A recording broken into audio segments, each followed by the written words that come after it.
Hello, friends. Welcome to your weekly motivational moments with Eric Vickery, president of coaching at All Star Dental Academy.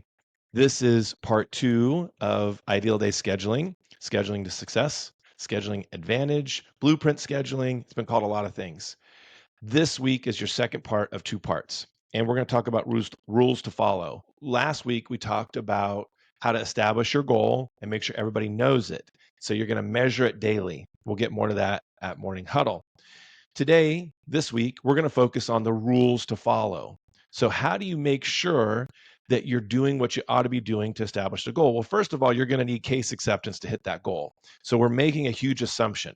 If a doctor comes to me and says, "Hey, we're not hitting our goal every day," I look at the schedule, and if there's a lot of empty openings and open spots, and people are scheduled really far out, we're just not getting the case acceptance that you want, it's going to be a challenge to hit that daily goal. So you need to establish some rules. And let's work our way backwards. To get ideal day scheduling, you have to have had before that ideal financial arrangements.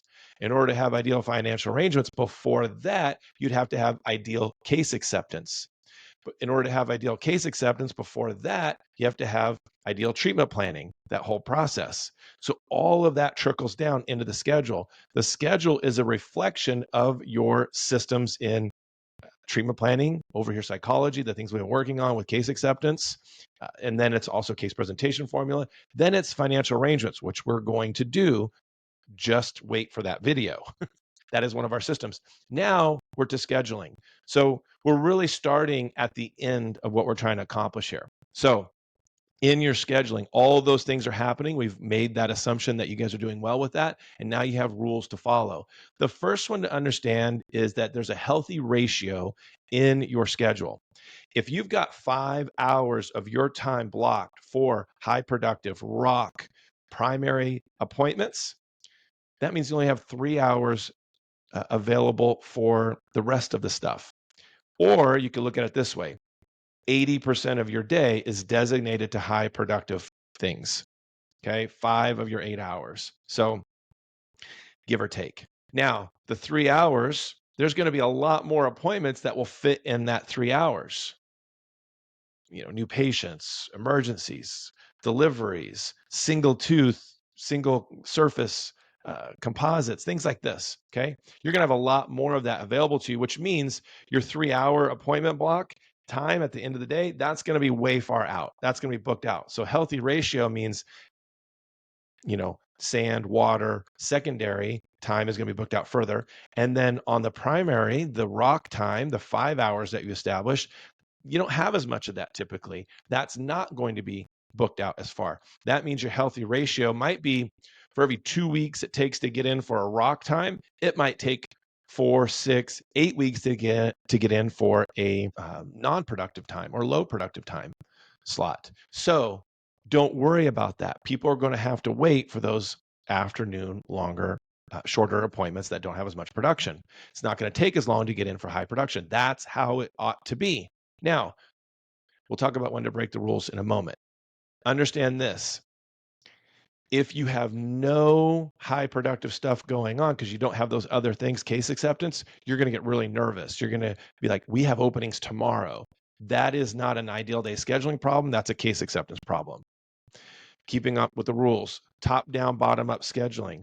If you have a 5 hour block, your ideal schedule would be to put one patient in for 5 hours and hit your goal, right? If it's 5 hours and your goal is 500 per hour, it'd be a $2,500 appointment, whatever it was. Okay. You do the multiplication, it works out where that 5 hour appointment hits your goal, then great. One patient, all 5 hours, wonderful. They're going to do a lot of dentistry. Obviously, the numbers would be much higher. But the problem I see is oftentimes we let the patient dictate where the appointment goes. Where would you like to come in? You can't do that. The verbiage has to be right. Dr. Smith does this procedure. It's a 3 hour appointment, either starting at 8 a.m. or finishing at or starting at 10 a.m. to finish at 1 p.m. Which would work better for you? We're here Monday through Thursday. Give them a choice, not a chance. That way you set the parameters up where they can come in for this and they choose. If they say, I need an afternoon, I absolutely can't come in the morning, fine. Put that in the afternoon, but it's going to be a while to get in. Let them know that. Let them know the benefits to showing up in the morning for an appointment. That's why we do them there. Their body reacts better to the procedure when it's done in the morning. Top down, Bottom-up scheduling, meet in the middle. Never put an appointment right in the middle of the block. All right, when to break the rules. Every office is different, but on breaking the rules, it might be the day before for you. It might be 2 business days before. It depends on your stomach lining. What can you handle? So make sure that you establish your rules for you when you break the rules on what you're going to put into your high productive time. That is so important for everybody to know, and then put really good notes in to say, hey, this was not scheduled here initially, but we had a cancellation or we had to fill something in, and this was the warm body we got in, and I know we're not going to hit goal today because of that.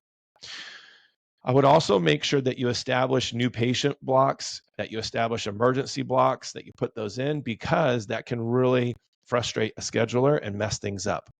I hope these rules help you. Focus on these for the whole week, and I look forward to seeing you guys again next week. Thanks.